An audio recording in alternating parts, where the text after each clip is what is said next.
Notre Seigneur a été condamné par Caïphe et le Sanhédrin à la mort. Mais comme nous l'avons vu, Caïphe n'a pas ce pouvoir de mort. On défère donc notre Seigneur auprès du gouverneur romain, qui est ici Ponce Pilate. On l'amène au prétoire, chez Ponce Pilate, où Ponce Pilate doit le juger, et lui seul peut rendre la sentence de mort. Alors les Juifs n'entrent pas dans le prétoire, c'est la Pâque, ils ne veuillent pas se souiller. C'est une maison païenne, ils ne peuvent pas y rentrer sans contracter une souillure légale, et s'ils veulent manger la Pâque, ils doivent être purs. Donc ils emmènent notre Seigneur, ce sont les soldats romains certainement, qui entrent avec notre Seigneur et on l'amène à Pilate. Et Pilate est obligé de sortir, et il le sait. Pilate est obligé de sortir auprès des Juifs pour savoir de quoi il retourne. Alors Pilate voit notre Seigneur arriver, et puis il demande aux Juifs, que voulez-vous que je fasse? Alors Saint Luc rapporte, nous avons trouvé cet homme mettant le désordre dans notre nation, empêchant de payer le tribut de César et se donnant pour Christ roi. Alors le tribut à César, Pilate n'est pas dupe. Il a entendu notre Seigneur dire quelques jours auparavant, rendez à César ce qui est à César. Donc ça ne gêne pas Pilate. Et les Juifs d'ailleurs vont dire même clairement à Pilate, quand Pilate leur dit, quelle accusation portez-vous contre cet homme? Ils disent, si celui-ci n'était pas un malfaiteur, nous ne te l'aurions pas livré. Ça veut tout dire. On l'a déjà jugé, tu n'as pas besoin de savoir pourquoi on le juge, maintenant donne-nous le pouvoir de le mettre à mort, et c'est tout. Et Pilate, d'ailleurs, en entendant cela, leur dit clairement, c'est dans l'Évangile, il leur dit, prenez-le vous-même et jugez-le selon votre loi. Et les Juifs répondent, mais il ne nous est pas permis de le mettre à mort. Et c'est là, on voit bien que les Juifs veulent la mort de notre Seigneur Jésus-Christ, et notre Seigneur se laisse conduire à la mort, comme un agneau. Alors, Pilate a entendu que les Juifs disaient, il soulève le peuple contre César. Ça ne marche pas, mais il a dit, il se prétend être le roi des Juifs. Et ça, Pilate, ça le touche. Parce qu'il n'a qu'un roi, c'est César. Donc il interroge notre Seigneur. Et il lui dit, tu es le roi des Juifs? Et Jésus répond, dis-tu cela de toi-même ou d'autres te l'ont-ils dit de moi? Pilate répondit, est-ce que je suis juif, moi? Ta nation et tes grands prêtres t'ont livré à moi. Qu'as-tu fait? Et Jésus répond, et c'est toujours très beau ces réponses de notre Seigneur, puisqu'il dit la vérité, c'est clair, mais il l'a dit en termes toujours très élégants. La royauté, c'est-à-dire ma royauté n'est pas de ce monde. Et il dit à Pilate finalement, tu crains peut-être d'avoir un autre roi? Tu crains que je soulève les Juifs contre le roi César? Ma royauté n'est pas de ce monde. Si ma royauté venait de ce monde, mes serviteurs auraient combattu pour que je ne fusse pas livré aux Juifs. Mais maintenant qu'ils n'ont pas combattu, ma royauté ne vient pas d'ici-bas. Alors Pilate lui dit, donc tu es roi tout de même? Et Jésus répond, tu le dis, je suis roi, je suis né pour ceci et je suis venu dans le monde pour rendre témoignage à la vérité. Quiconque procède de la vérité écoute ma voix. Et Pilate lui dit, qu'est-ce que la vérité? Et on change de sujet. Mais Pilate, hélas, n'est pas prêt à entendre la vérité, et notre Seigneur ne répond pas à Pilate. Simplement, Ponce Pilate est bien embêté parce que finalement, il ne trouve pas de motif. Il ne trouve pas de motif à condamner notre Seigneur Jésus-Christ. Notre Seigneur ne soulève pas le peuple juif contre les Romains, finalement. Sa royauté n'est pas d'ici-bas. Alors, que faire? Ponce Pilate est bien embêté. Alors, la première chose que Ponce Pilate réussit à faire, c'est de se débarrasser de notre Seigneur. Quand on a une affaire épineuse, avant de la régler, on se demande toujours si on ne peut pas la donner à quelqu'un d'autre. Et là, Pilate dit, mais tu n'es pas de Galilée? Eh oui, notre Seigneur est galiléen, de Nazareth. Alors, ça n'est pas de mon ressort, dit Pilate. C'est du ressort du tétrarque de Galilée. Et le tétrarque de Galilée, c'est Hérode. Et ça tombe bien, Hérode est à Jérusalem aussi, puisque pour la Pâque, tous ses gouverneurs sont là. Alors Pilate croit bon pouvoir se débarrasser de notre Seigneur en livrant notre Seigneur à Hérode. Et en lui disant, tiens, Va voir Hérode, ça n'est pas de mon ressort. Alors, on emmène notre Seigneur auprès d'Hérode. Quelle ignominie de la part de notre Seigneur de subir tant de tribunaux humains, et tant d'injustes tribunaux humains.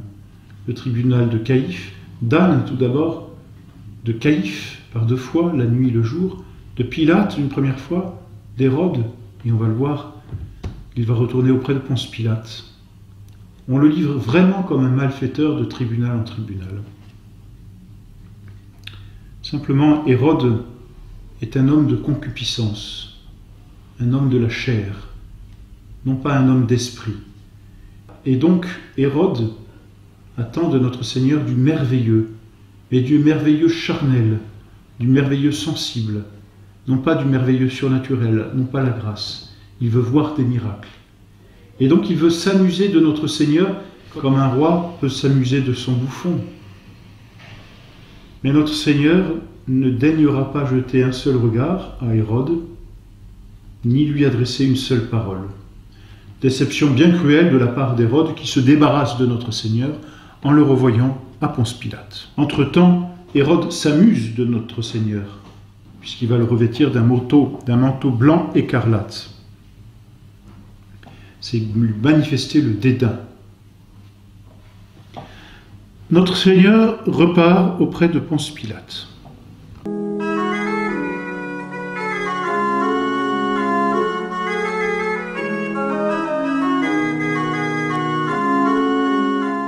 Alors Ponce Pilate voit notre Seigneur et il dit aux Juifs, « Vous m'avez apporté cet homme comme un malfaiteur, j'ai instruit l'affaire, je n'ai rien trouvé de coupable en cet homme. » C'est quand même clair, il le dit lui-même et c'est inscrit dans l'Évangile. Et il dit, Hérode non plus. C'est saint Luc qui précise, Hérode non plus puisqu'il me l'a renvoyé. Donc Hérode n'a rien trouvé dans cet homme. Il n'a donc rien fait qui mérite la mort. Donc je vais le châtier et ensuite je vous le libérerai. C'est donc là que Ponce Pilate va user de tous les stratagèmes qui sont en son pouvoir pour essayer de libérer notre Seigneur et ne pas le condamner. Alors, premier stratagème, c'est d'abord de le faire flageller. Peut-être, se dit-il, cela va attendrir le peuple.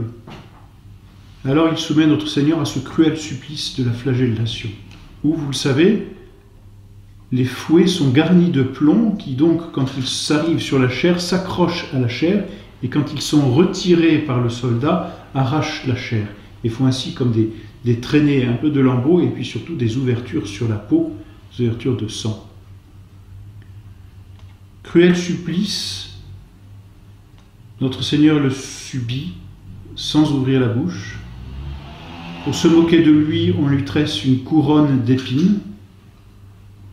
Cette espèce de calotte, en fait, c'est plus une calotte qu'une couronne, une calotte en bois bien épineux et des épines qui sont assez profondes et que l'on enfonce dans le cuir chevelu de notre Seigneur. Et Ponce Pilate présente notre Seigneur à la foule des Juifs en espérant les attendrir. Cet homme a souffert et cet homme n'a plus rien de beau sur lui. Et se disant certainement, après avoir vu cela, j'aurais contenté les Juifs et je pourrais ainsi ne pas le condamner. On voit Ponce Pilate qui essaye de jouer entre les deux tableaux, c'est-à-dire donner une sentence juste et en même temps faire plaisir au peuple. Hélas, quand les Juifs vont voir notre Seigneur, ils vont crier plus fort encore. Ces mêmes qui avaient dit quelques jours auparavant « Hosanna au Fils de Dieu », ces mêmes Juifs vont crier « Il mérite la mort ». À mort. Alors Ponce Pilate est bien embêté. Deuxième stratagème, se dit-il, chaque année, je dois accorder la liberté à un prisonnier. Or, c'est simple, nous avons dans nos prisons un prisonnier de renom, il s'appelle Barabbas, et c'est assez curieux, comme le bon Dieu choisit d'ailleurs les noms et les circonstances, on voit que tout dépend de Dieu. Barabbas, cela signifie fils du Père. Et notre Seigneur n'est-il pas le fils du Père éternel? En tout cas, Barabbas est un malfaiteur, mais c'est aussi un meurtrier. Et là, Pilate se dit, si je leur propose Barabbas, certainement, ils ne voudront pas que je le relâche. C'est un meurtrier qui a soulevé les foules, et je ne pense pas que les Juifs veulent d'un meurtrier parmi eux. Ils veulent vivre calmement. Alors, très simple, je leur dis, ou je vous délivre Jésus, ou je vous délivre Barabbas. Jésus n'a rien fait, Barabbas est un meurtrier, certainement ils vont dire, délivrez Jésus et condamnez à mort Barabbas. Hélas. Hélas, les Juifs vont crier, donne-nous plutôt Barabbas, et mets à mort Jésus. Ponce Pilate, voyant donc qu'il ne pouvait plus rien faire, se lave les mains en signe d'innocence.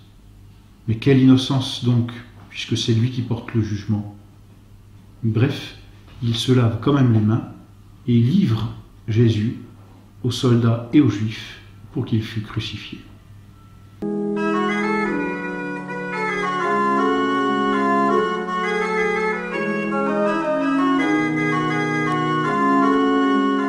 Entre-temps, Pilate reçoit la visite de sa femme qui lui dit « J'ai eu un songe, surtout n'aie pas d'affaire avec cet homme-là ».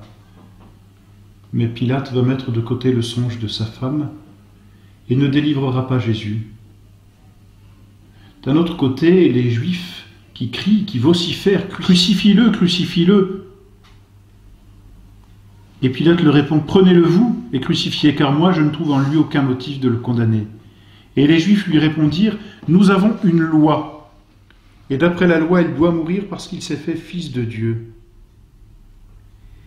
Et alors Pilate interroge encore Jésus, mais Jésus ne répond plus à Pilate. Et les Juifs vont utiliser eux aussi d'un stratagème. « Si tu le relâches, disent-ils à Pilate, tu n'es pas un ami de César. Quiconque se fait roi se déclare contre César. Si donc tu le relâches, tu es contre César. » Et là, Pilate craint pour sa place, pour son avancement. Et donc, que fait-il? Eh bien, voici votre roi, leur dit-il. Et alors les Juifs crient plus fort, crucifie-le. Et Pilate leur dit, mais crucifierai-je votre roi? Et Pilate sait très bien que notre Seigneur n'est pas un roi temporel. Et les Juifs répondent, hypocrisie, nous n'avons d'autre roi que César. Et alors Pilate leur donne Jésus afin qu'il fût crucifié.